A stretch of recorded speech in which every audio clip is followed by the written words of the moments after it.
He's going to catch up with Memories in March sometime. That's his first film. It's a beautiful film. Okay. Equally.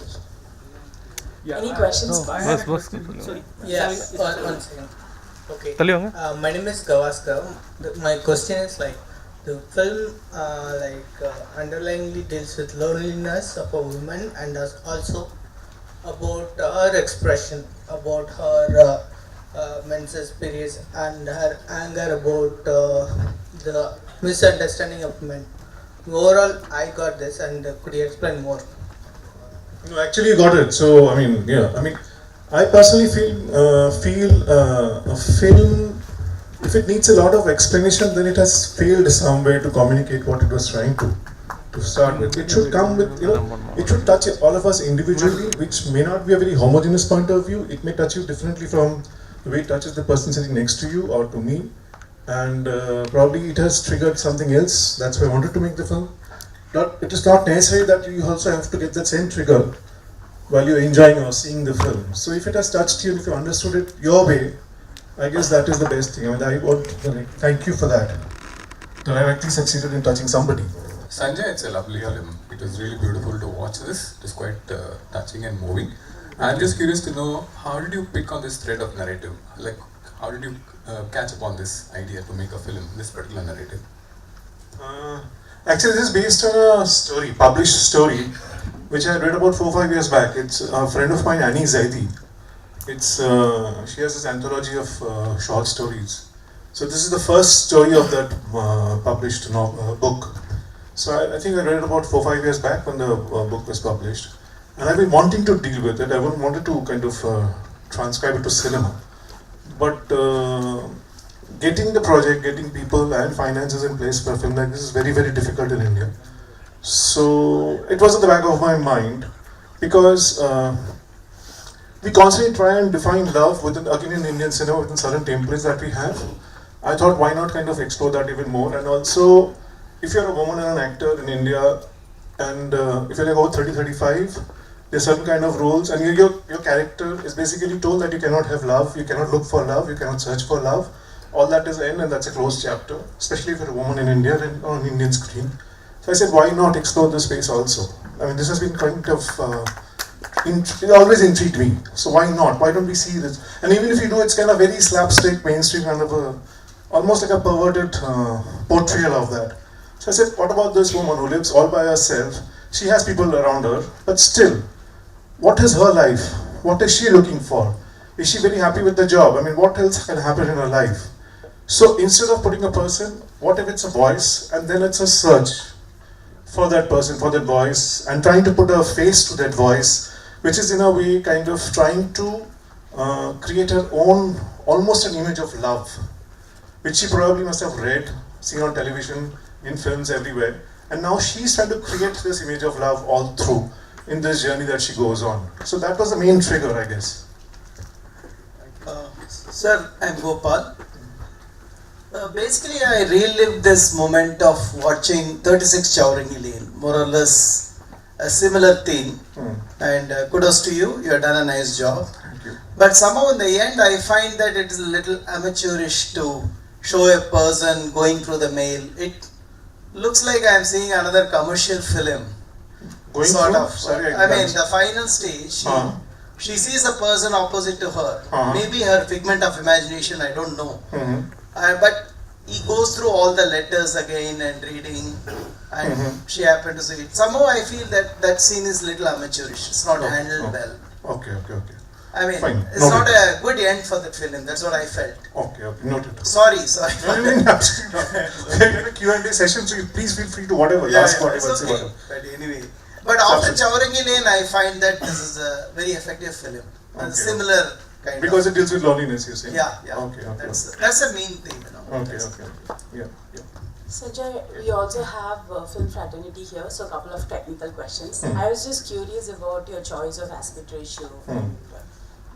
See, I didn't know what to do with that extra space that a CinemaScope gate would give me in a film like this, in a subject like this.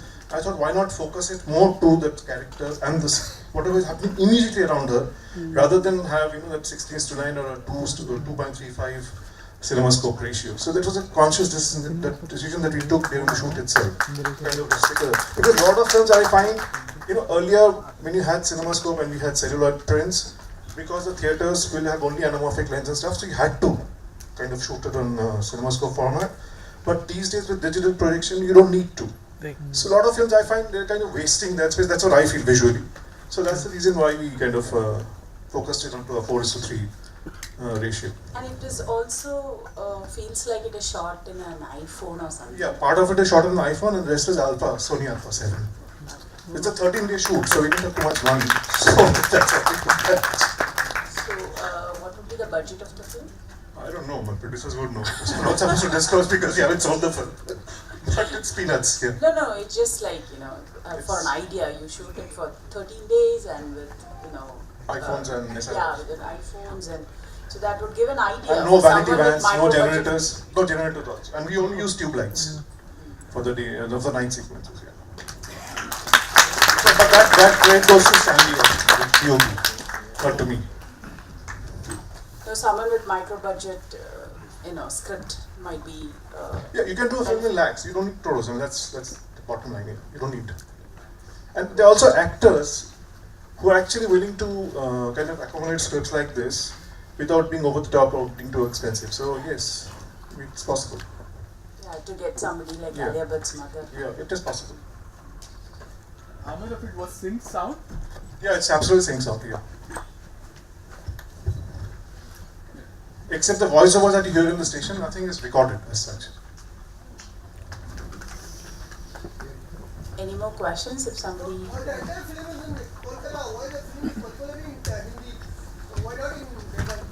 Because there are this small communities, no, I won't call them small, there's a huge number of people actually who've come up migrated from Bihar, UP, and they've lived in Kolkata for 2-3 generations. So they would speak in Hindi. So I wanted this mixed language. That's why they also sing in Bengali. They also sing a Tingor song between the two sisters.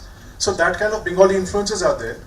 But somehow the roots are also there, which is also comes from Bihar or Uttar Pradesh. So this mixed community I've seen from very close quarters.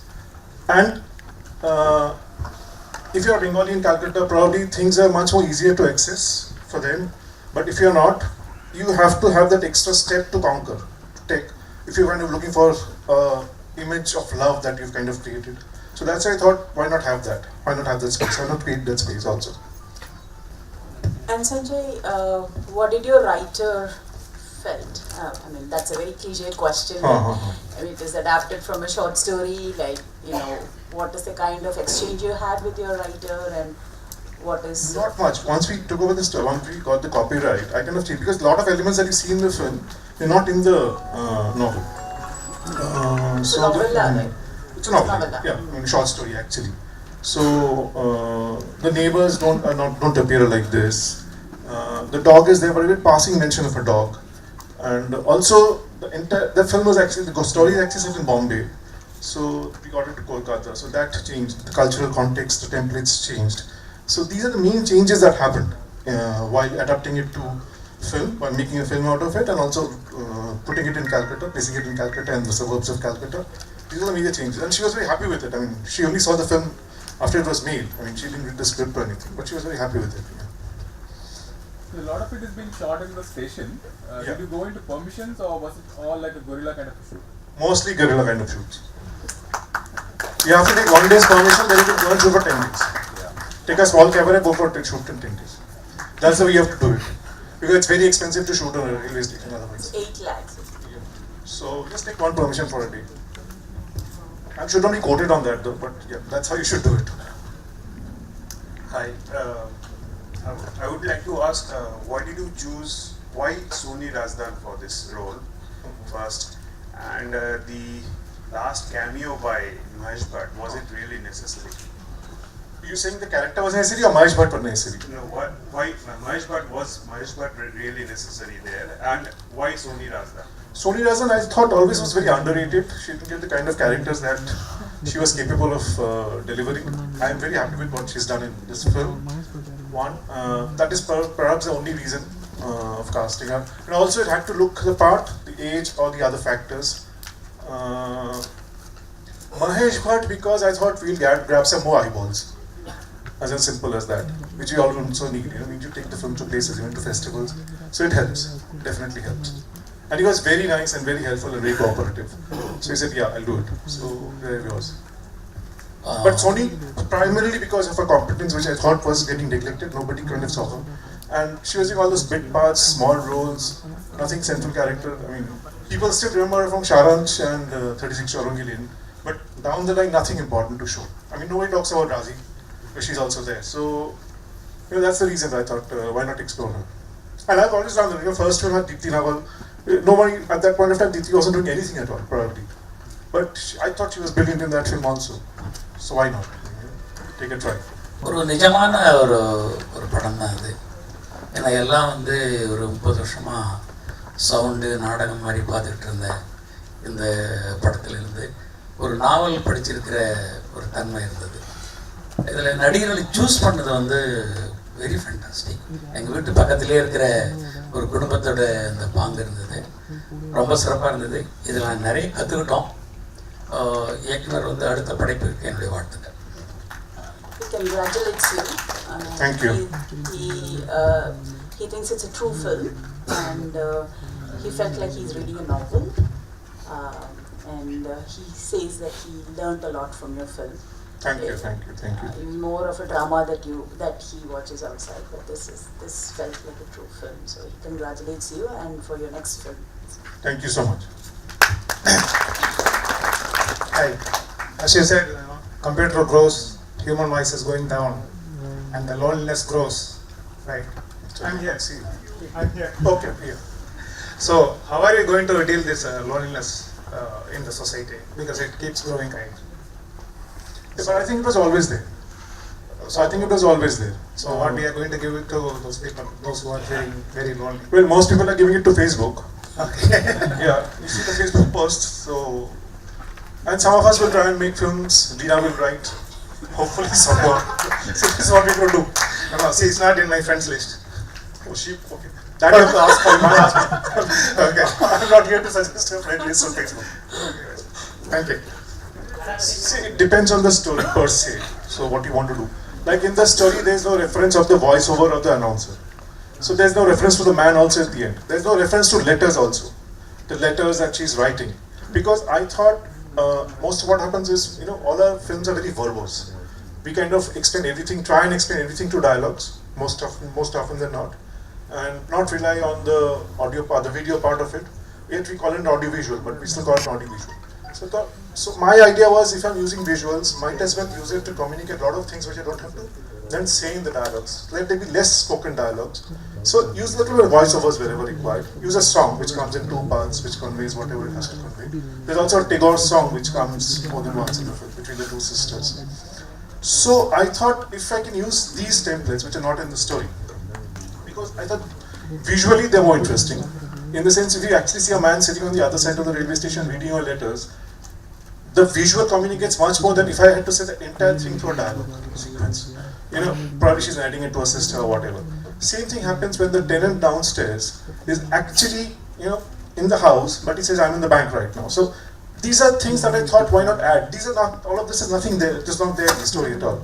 But why not use these templates? So it will basically depend from story to story and the way you want to adapt it. The same story can be adapted in probably 15 different ways. So this was my take on the story. Probably somebody else can do a different take of the same story. So that is also possible. There is no absolute adaptation technique or adaptation template of a story. That's what I feel. So there can be multiple options. So this is the way I looked at the story. So these are elements that I got in. Some elements I threw out from the story, and this is what we get finally of the story. And also, Sanjay, I thought somebody would ask this question. I don't know if they figured it out, if it was you in the film, in that role. When you don't have budgets, that's what you have to do. This is exactly. He's also a known actor. He's been So I'm also a dead body in the film because I don't have budgets. Bengali films, like he's been doing it. But, No, that's purely because of budgets. yeah. Sanjay, usually we couldn't see that for people carrying their body in that train. Where you? Here. Usually we couldn't see the people carrying their body in the train. You decided to you saw somewhere else, or what? Why you? See, the train is a very integral part of her life. Okay. So a lot of things happen there. Now the reason why the dead body is also going, because I thought her search, a quest for constant faces to that letter, to the voice that she hears, it also needed some closures. So he sees this man, which I play, in the station once, in the train once, and then on the dead body. So it's like a closure for her. So the quilt, the blanket that she's carrying with her, she kind of wraps it around him, which actually has no meaning. This person is dead. So it doesn't really matter whether the person is shivering or not, even if it's cold outside. But she does it for, she also needs a closure. There are various chapters she has already written by then, by hearing all these voices. This is one chapter that she was reading. One chapter she thought will continue for a long time, and suddenly, abruptly, that comes to an end. So she kind of closes that also. That is the red quilt that she kind of wraps it with. And then she goes back and she's down with fever after that, soon after, immediately after that. No, he was trying to ask you if it is a usual scene to carry a dead body. Yeah, they do. In a train you're saying, yes, they do. Because still treatment facilities in Calcutta are better than the suburbs. So a lot of people would die and they will not have the money to carry them back with ambulances and stuff. So they would normally carry it like that also. They do. யுதிஷ் கதாபாத்திரம் அது ஒரு time அவன் போய் அந்த கடல் கட்டை வச்சுட்டு அந்த யுதிஷ்ட வந்து கதை சொல்லிட்டு இருப்பான், இந்த மாதிரி உன்னோட தம்பியும் வந்து கூப்பிட்டு வந்துடுவான், இந்த மாதிரி நான் போயிட்டு வருவேன் அப்படின்ட்டு. ஜஸ்ட் லைக் அது பேரட் மட்டும் தானா இல்லை அந்த படத்துக்கும் அதுக்கும் ஏதாவது? He's more interested, curious about the Yudhishthira character, the parrot character. He's curious whether there is anything more than the parrot itself. It's called Yudhishthira. So Yudhishthira is not supposed to, except once he ever lied. That's the concept that we have. And the tenant, when he carries the parrot around him, he always says, Man Ki Baat Sun Lijiye, if you know what Man Ki Baat stands for in India right now. So he also says, Jhoot nahi bolta, and then he also reads that piece of paper and says, Ye achhe din aane wale hain. And immediately Sony says, Sabke liye, mere liye. Is it only for me or is it for everyone? So there are implications there. So that is why it's named Yudhishthira. Because when you call somebody Yudhishthira, the entire metaphor of Yudhishthira is where there's going to be absolute truth, right? That's the way we've been doing. So here you have a parrot taken around by a man, and he's constantly into this kind of a vortex. He's been drawn into this vortex of lies and deceits in his own way. He calls somebody calls him, he says, bank mein hu, but he's there in his house. So he's constantly doing that. And the irony is, he only has this parrot called, who's named him Yudhishthira, who's named the parrot Yudhishthira. So there is this